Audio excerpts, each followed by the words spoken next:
Welcome to some One Piece action. If you're new to the channel, please give us a subscribe. And if you're a returning viewer and have not subscribed yet, please give us a subscribe. Definitely helps the channel grow. Alright. Kind of crazy. I think I can imagine people not expecting to see this leader unless you've been following our videos recently. We're basically going from start to finish with these leaders. So Oden is from OP01, and yeah, we have an Oden build. So we have actually two variants of this build. So one, you see the Exodia pieces of Kinemon, and it's kind of hilarious. As you can see, we have the pieces right now. Oh, that's pretty damn clever. Oh my god. Ooh, that's right. I mean, granted, that was very high octane, but I forgot. Yeah, you can just chuck the piece instead of using it for counter power. Now, I would prefer to use it for counter power, and that's how it gets into the trash, but you don't have to. You can actually, that's crazy. You chuck it to restand some Dawn. Yeah, we're definitely taking that hit. We need cards in our hand. Now, this build is meant to be more high octane, revolving around the 6-drop Kinemon, because there is so much ways to add cards to hand with these Wano cards. So it's like, respectfully, you got Momonosuke, you got Otama, and then you have the dragon form of Momonosuke, and you could be my samurai with all these little itty bitty searchers. Yeah, Momonosuke can pluck 2 Ninja Scroll characters or whatever. Yeah, we only got those 2, see? So, very strong, effective, and if we chose to actually let Momonosuke sit on the board, it would have been a more Dawn-efficient play. I don't think we have to be this aggressive. Yeah, see? You swing with Kinemon, restand, and then swing. For a second, I thought we was about to discard to restand 2 Dawn. Oh, wait, yeah, calm down. We don't need to do that. Relax. Yeah, there we go. So yes, we can keep plucking more of the Ninja Scroll, whatever you call it, the 7 Scarab characters. I don't know what they're called, the ninjas. But yeah, you just keep plucking. But yeah, there's a lot of the search is to try to find that 6-drop Kinemon. You know, that's what really the deck is revolving around. So that way you can just attack and attack and attack and attack. But seeing Kinemon hit the board that early was amazing, to be honest. And then so now we can actually play Otama to try to just fish for yeah, another piece, so we can just double summon again. And we have such a life lead that we can actually afford to just chuck that blocker. Yup. Oh, we're not chucking the blocker. We're just going to summon the blocker. Attack. That gets rested. And then I would just have Kinemon attack the character. Well, they do have a lot of cards in hand, so okay. I would just send the next 2 attacks at the character, but no, this is extremely effective as well. Yeah, this is something that they have to protect themselves against. So the Okiku is the real threat here.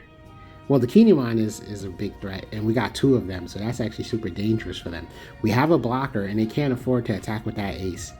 They're going to attack with that ace. That's kind of crazy. And then that's a block. Now you have to have board removal. And that doesn't bounce a 6? Oh, because they don't want the double summon. Oh, I get it. They didn't want to trigger a double summon, which is why they wasn't going to bounce a Kinemon. Man, you see how dangerous this is? 2 different Kinemons would essentially allowed us to just constantly swing. This is, oh, okay. I was like, this is tempting, but we probably could have just chucked a card, got more Dawn, and then swung for 9. Yeah, double attacking is extremely strong in this game. And I'm just like, well, we got a card that double summons and it helps you double attack. And just to make the play, that's 3 attacks, you know? Character, Kinemon, character. That's like automatically 3 attacks right there. And then if you want, you can count the leader and say 4 attacks minimum. That would be an we're aggressively searching, but hey, that's something we do need to do. All right, Perona. That's it. That's another search card.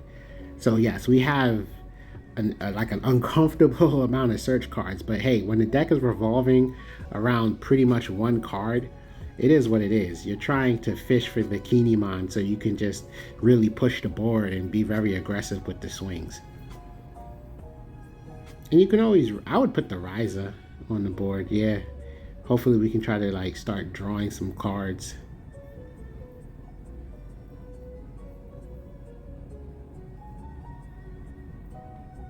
And then we got 2 copies. I think Okiku might help us later in the game. So we don't necessarily want to provide something that they would just immediately apply some board removal to. Oh, there's the Kinemon.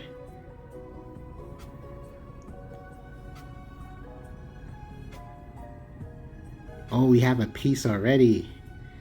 Look at that. And we got 4 Don. Keep that in mind. Oh, wait. Okay, we're gonna draw a card. I was like, should we try to get that Tashigi on the board? But we definitely should leave Dawn up so that way we can keep our Paradise Waterfall. Search. Let's add something else to our hand. That is a 2K. Or if we want to be able to develop board, pick a character. The overlap is insane. I really felt like Perona changed the meta for a lot of decks without people realizing. I don't think people realize there's a lot of slash characters, there's a lot of slash leaders in green, and well, let me not say a lot. I'm just saying there's a lot of slash characters that you can pluck. That's more accurate to say. Oh my god. We're gonna chuck the Ryza? Okay, we were chucking one of the Exodia pieces to develop a blocker.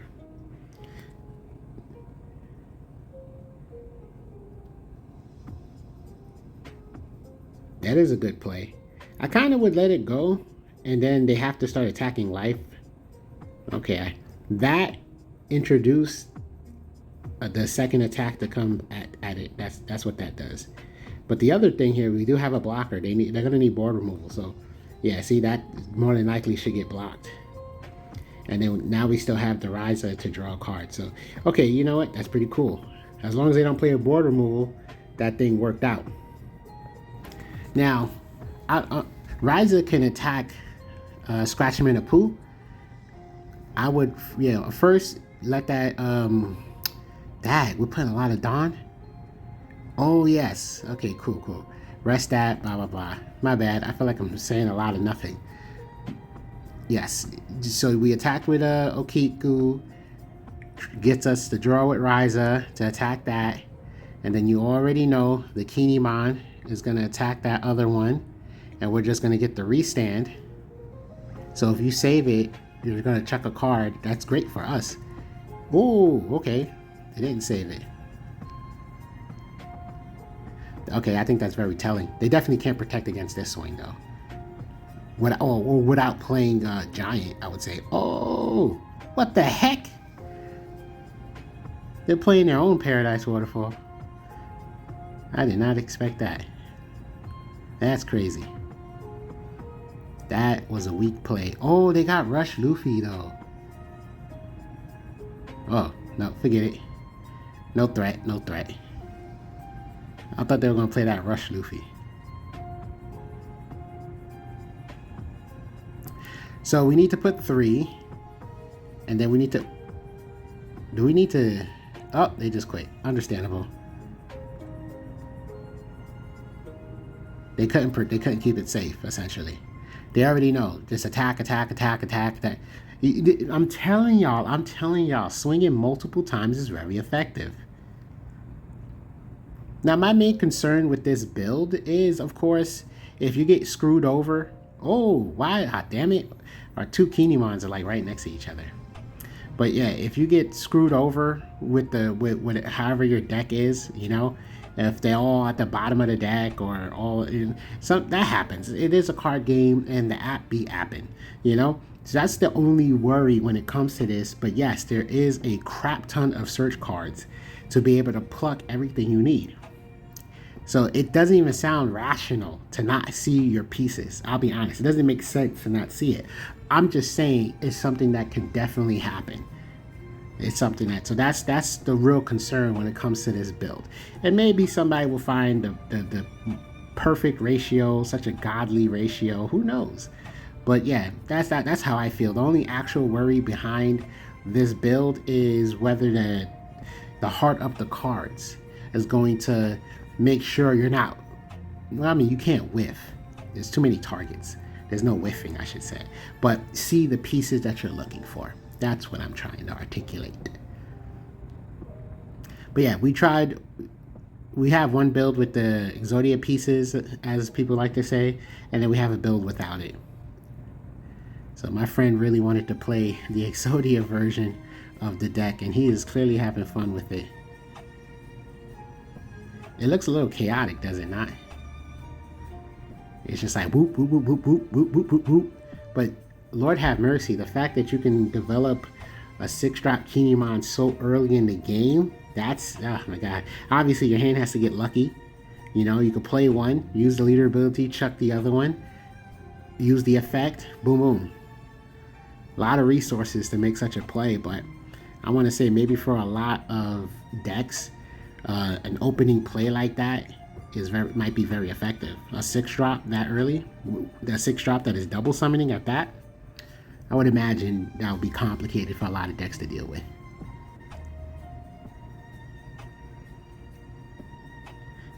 Yeah, we don't really have the Dawn count for our Mihawk to hit the board. Mihawk is such a great green card.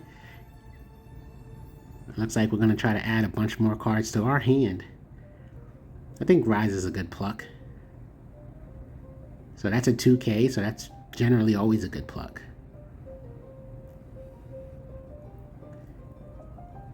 We're going to get a little aggressive. Okay, I thought we was going to use that leader ability. I'm like, I can't really see a good purpose to use the leader ability. Yeah, I think you just, yep, develop that blocker. Oh, we're using leader ability. So we're looking to put one of the pieces and all right. Swing, no targets. Don X the Kinemon. Swing, restand, and then swing again.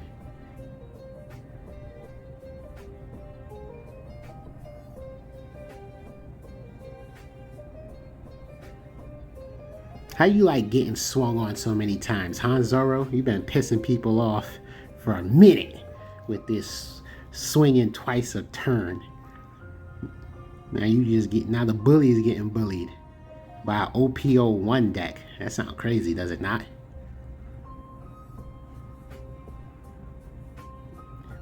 Oden's leader ability, it's creepy how if it came out today, it probably would be a lot stronger. So that's kind of creepy. But it came out too early because discarding cards is too dangerous.